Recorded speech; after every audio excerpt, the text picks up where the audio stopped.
طویل عرصہ کی محنت و مشقت اور مسلسل کشیدہ کاری کے سبب قدسیہ کی انگلیاں فگار اور بینائی ختم ہو رہی تھی۔ وہ بھی کیا دن تھے جب وہ اپنے شوہر اختر کے ساتھ سکھ اور سکون کی زندگی جی رہی تھی۔ گرچہ اختر معمولی ملازم تھا لیکن رشوت نہیں لیتا تھا، اس لیے گھر میں دولت کی ریل پیل نہیں تھی۔ کم تنخواہ میں بھی ان کی گزر بسر چین سے ہو رہی قدسیہ تو چنین سکون سے تھی، مگر اختر دفتری پر یشنیوں میں گھر بنا تھا۔ وہ نکا رشوت نہیں لیتا تھا، اس لیے اس کی اپنے افسران سے نہیں ملتی تھی۔ بدقسمتی سے ایک بار ایسا افسر بھی آ گیا جس نے اس اجیناؤ شوار کر ڈالا، یہاں تک کہ اسے ایک ایسے جھوٹے کیس میں ملوث کروا دیا گیا کہ جیل ہو گئی۔ بے گناہ جیل جانے کا اختر کو سخت صدمہ ہوا، بلڈ پریشر کا مریض تھا ہی، دل کا دور ہونے سے اس کا انتقال ہو گیا۔ قدسیہ شوہر کے غم میں نڈھال تھی، اس کی بستی بستی دنیا اجڑ گئی تھی۔ بچے چھوٹے تھے اور ان کی ذمہ داری بہت بڑی تھی۔ وہ لوگوں کے گھروں میں گھریلو کام کاج کرنے لگی اور وقت گزرتا گیا، یہاں تک کہ اس کا بڑا لڑکا پڑھے لکھ کر پرسر روزگار ہو گیا۔ چھوٹے نے بھی تعلیم مکمل کر لی تو اسکالرشپ پر ملک سے باہر چلا گیا۔ قدسیہ اب عمر رسید واور کمزور ہو چکی تھی۔ بلڈ پریشر کی وجہ سے اس کی طبیعت درست نہ رہتی تھی۔ بڑا پینا اس کے پاس تھا جو ماں کا خیال رکھتا تھا۔ وہ لائق اور شریف نوجوان تھا، محلے بھر میں اس کی عزت تھی۔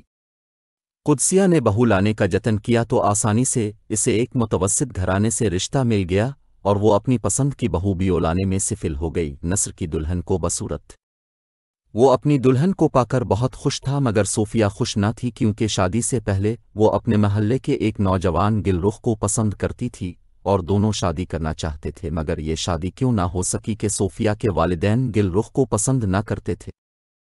انہوں نے صوفیہ کو نصر سے بیاہ دیا، جس کا رنج صوفیہ اور گل رخ دونوں کو تھا۔ نصر ایک سیدھا سادہ نوجوان تھا جو صبح دفتر جاتا تو شام گئے گھر لوٹا۔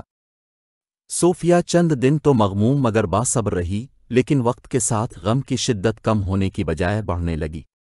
وہ اب اپنے محبوب کی بادئی سے بے چین رہتی اور چپ چپ کر رویا کرتی۔ ساس تقریب اندھی تھی، وہ بہو کے آنسو کیا دیکھ پاتی۔ اس کی اسی کمزوری سے فائدہ اٹھاتے ہوئے صوفیہ نے 2 بار وہ گل رخ سے رابطہ کر لیا اور انی افسانے کو دہرائے جانے لگے۔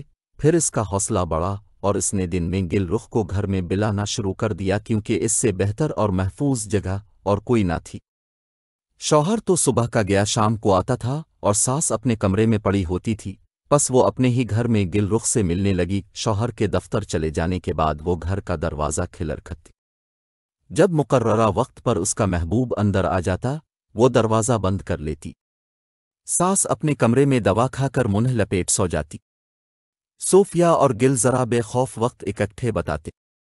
نصر کے آنے سے قبل وہ چلا جاتا۔ شروع میں مجھے والوں نے کوئی نوٹس نہ لیا۔ جب یہ روز کا معمول ہو گیا تو ملے والوں کا تشخ نگاہ کہ کوئی کتنا بھی قریبی رشتہ دار ہو یوں روز تو ملنے نہیں آتا۔ سامنے نعیم کا گھر تھا جو نصر کا دوست بھی تھا۔ اس کی متنجس طبیعت نے اکسایا کہ کھوجنا چاہیے، یہ بندہ کون ہے جو روز روز نصر کی غیر موجودگی میں اس کے گھر آتا ہے اور اس کے دفتر سے لوٹنے سے پہلے چلا جاتا ہے۔ نعیم کی پیچک نصر کے گھر کے دروازے کے عین سامنے تھی۔ اس نے کئی روز تک وہاں سے مشاہدہ کیا تو اس کا شک یقین میں بدل کیا۔ اس نے نصر کو بتا دیا کہ دفتر چلے جانے کے بعد تمہارے گھر ایک شخص آتا ہے اور تمہارے آنے سے پہلے ہی چلا جاتا ہے۔ اس کی بات سن کر نصر سوچنے پر مجبور ہو گیا۔ دوست نے اسے سمجھایا کہ فوری طیش میں آنے کی ضرورت نہیں، تم پہلے معاملے کی اچھی طرح چھان بین کر لو۔ نصر نے یہ سوچ کر خود پر قابو رکھا کہ اپنی آنکھوں سے دیکھنے کے بعد ہی صوفیہ سے باز پرس کرنا چاہیے۔ اگلے دن وہ گھر سے دفتر کے لیے نکلا اور دوست کی بیٹھک میں چھپ کر بیٹھ گیا۔ حسب معمول گل رخ آیا اور اس کے گھر کے اندر چلا گیا۔ اس کے بعد دروازہ بند ہو گیا۔ اب نصر 1 منٹ بھی توقف نہ کر سکا اور اپنے گھر کا دروازہ کھٹکھٹایا۔ بیوی نے ہم چھا کون ہے؟ نصر کو مجبور جواب دینا پڑا کہ میں ہوں، دروازہ کھولو۔ خلاف توقع شوہر کی آواز سے نک کر صوفیہ حیرت میں پڑ گئی۔ اس نے گل رخ کو عقبی دیوار سے کھلی میں پھان جانے کا اشارہ کیا جہاں دیوار کے ساتھ ہی پچار پائی رکھی تھی۔ وہ جلدی سے پچھلی طرف کود گیا، پھر صوفیہ نے دروازہ کھولا